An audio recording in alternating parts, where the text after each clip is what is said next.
सुम्बुल के पापा ने अब मांगी है टीना की मम्मी से माफ़ी।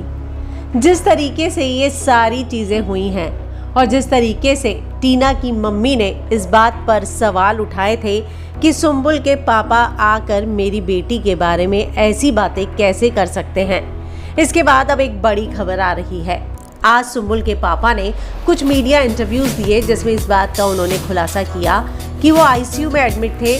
आधी बेहोशी की हालत में उन्होंने सुम्बुल से बात की और इसीलिए उनकी आवाज़ इतनी भी क्लियर नहीं थी और मेकर्स को नीचे सबटाइटल डालने पड़े। उन्होंने कहा कि मैं मानता हूँ कि मैंने सबकॉन्शियस माइंड में टीना के लिए जो बातें कही, दो ऐसे शब्द थे जिन पर मुझे पछतावा है कि मुंह पर लात मारना और दूसरा औकात। मुझे ये बातें नहीं करनी चाहिए थी और अब मुझे लगता है कि मैं इन सारी चीज़ों के लिए वाकई में टीना की मम्मी से माफ़ी मांगूंगा, क्योंकि मैं वैसा व्यक्ति नहीं कि बेटियों के बारे में ऐसी बातें कहूँ। बेटियाँ तो सभी की साझी होती हैं। मैंने भी अपनी बेटी को बहुत अच्छे संस्कार सिखाए हैं, जिसका नतीजा ये है कि बिग बॉस के घर के अंदर उसने कभी भी किसी के लिए गंदे शब्दों का इस्तेमाल नहीं किया है। वो आगे कहते हैं कि मैं सिर्फ इतना कहना चाहूँगा कि अगर टीना की मम्मी को ये बात मेरी बुरी लगी तो अगर आप भी माँ हैं तो एक बार आप देखिए कि आपकी बेटी मेरी बेटी के लिए किन किन शब्दों का इस्तेमाल करती हैं और किस किस तरीके की बातें बोलती हैं।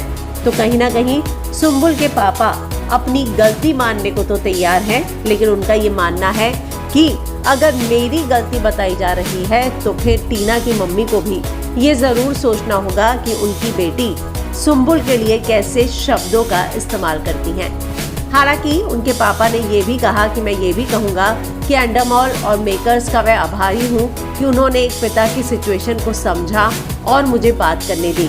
मैं वाकई में हॉस्पिटल में एडमिट था, आईसीयू में एडमिट था और मैं बेहोशी की हालत में सिर्फ सुम्बुल सुम्बुल कर रहा था।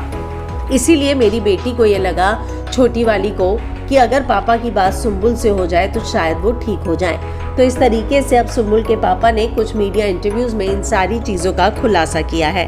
आप क्या कहेंगे इस पर कमेंट करके ज़रूर बताएं।